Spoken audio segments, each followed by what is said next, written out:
We sat on the side of a hill, completely exposed to these elements.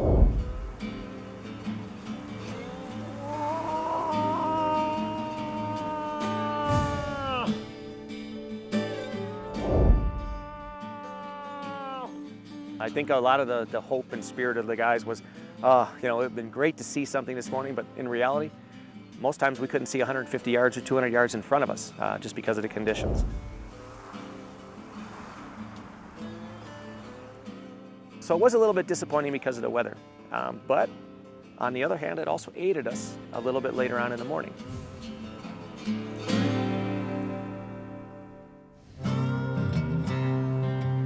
Unfortunately, last night a snowstorm came in, a big snowstorm, and from our vantage point, we could barely see the swamp that we wanted to hunt this morning.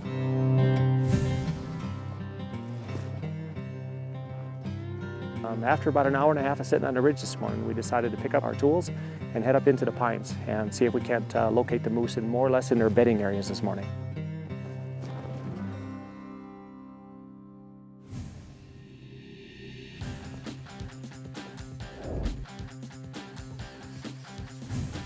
Yeah, as we were hiking up through the pines this morning, we had located a couple areas where there were some beaver ponds right against the base of some steep pine woods. I think, if I'm not mistaken, when we were here last time scouting, there's like trails that were coming out here that were covered with moose crap. There was a lot of sign coming down to this pond.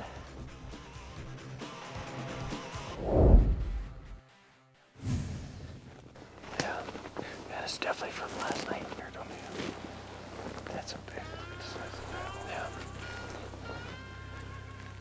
Looks like the area, maybe through here. Early in the morning, we're cursing the snow, thinking this has just ruined our morning hunt, but later on, the snow aided us. We found another set of tracks that were fresh. We followed them for maybe 10 to 15 yards. After we found them, there was 2 beds there. There's a lot of tracks right around in here. And the beds were clean as snow. So we knew we just evidently kicked them out of there. And what we did then was we started to dog these animals, thinking we were eventually going to get caught up to them.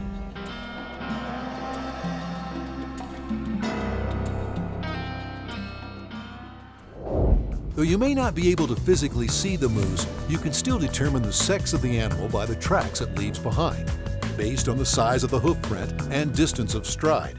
Bulls have significantly larger hooves and a wider stride than cow moose.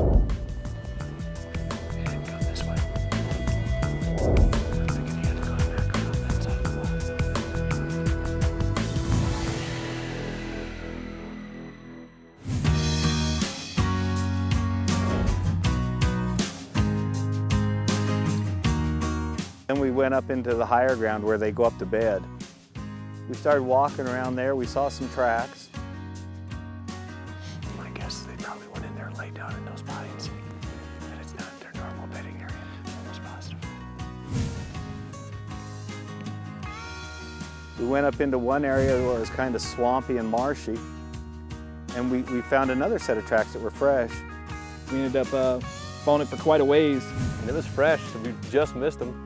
I think what happened was we get too close to them, they heard us, take off, got close, they take off. It was a chasing game, and that kind of played to our advantage later on.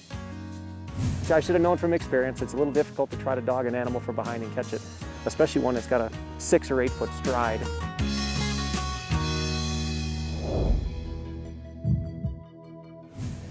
I had a choice this summer to either do this hunt by myself on public land or go with an outfitter. And I had an outfitter that had given me such a package and such a deal to do this moose hunt. It was a very difficult deal to turn down, but for me, I wanted to have the moose hunt in my hands. I wanted to be responsible for my own success and failure. It's a once-in-a-lifetime thing, and you want to feel that kind of a sense of accomplishment, like you did it yourself. So we decided early on that the outfitter route was not the way to go, that we wanted to do this hunt by ourselves. So what I did was I got the commitment from Bob, I got the commitment from Rich, and later on I got the commitment and support from my son. My dad has always been like that when he's been hunting, you know, that he always wants to do it himself, and that's just the way I am too, you know. If I'm gonna go hunting for an animal, you know, I like the feeling that I'm gonna accomplish this by myself. And we put together a team that I knew was gonna be able to do this job and do it correctly. And I know it. Going in opening morning, I could depend on those guys for anything. No matter what it was going to be, I know that they were going to be there for me. We We basically followed a small herd of moose down out of the pines, back down exactly in the spot we were hunting in the morning. Bull. It's a bull. The one right in front of the pond. I think we're gonna get up. We're gonna find him down here this evening. There you go. The stage is set. So at that point, it was about noon. We decided just not go down and push them, let them sit down there and get comfortable and come back that evening and hopefully find them down there. After hours of chasing their elusive moose, Jim and his team finally hit pay dirt. But will a break from the action prevent him from getting the animal in his crosshairs before the sun sets? In the afternoon, we had a pretty good idea where the moose were going to be found in Lindsay Creek. So we went back with the same plan that we took in the morning, to again position people along the ridge where they could get a good look of the beaver ponds and the willow swamps.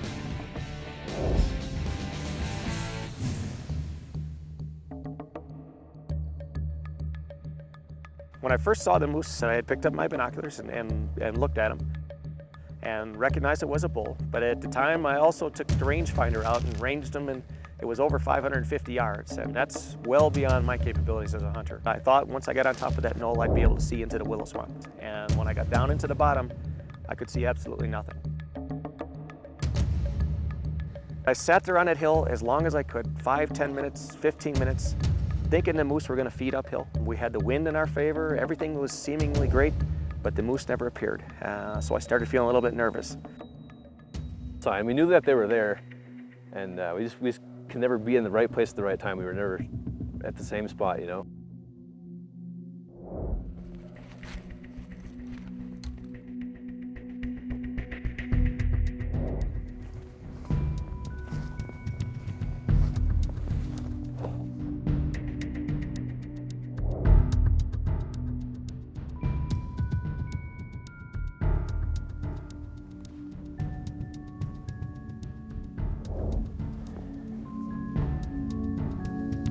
With the sun falling closer to the ground, Jim spotted his long-awaited animal. And all of a sudden, out of nowhere, a bull come walking out. I saw a big bull moose. I could see him without even the binoculars.